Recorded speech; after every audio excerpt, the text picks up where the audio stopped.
Mobile, ગાડી અને computer વગર જીવન જીવી શકાય, પણ અન્ન, ઓક્સિજન અને પાણી વગર જીવન શક્ય નથી. એ અન્ન ખેડૂતના ખેતરમાં પેદા થાય, ઓક્સિજન ખેડૂતના ખેતરમાં પેદા થાય. પૂરી દુનિયામાં જેટલો ઓક્સિજન પેદા થાય છે તેમાંથી મોટો ફાળો ખેડૂતના ખેતરના છોડ અને વૃક્ષનો છે. તે ઓક્સિજન પેદા કરે છે.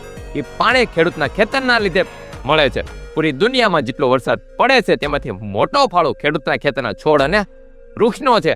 તમે સાંભળ્યું જ હશે, વૃક્ષ વાવો અને વરસાદ લાવો. એટલે કે અન્ન, ઓક્સિજન અને પાણી ખેડૂતની દેન છે. આ હું નહીં, વિજ્ઞાન એટલે કે સાયન્સ કહે છે.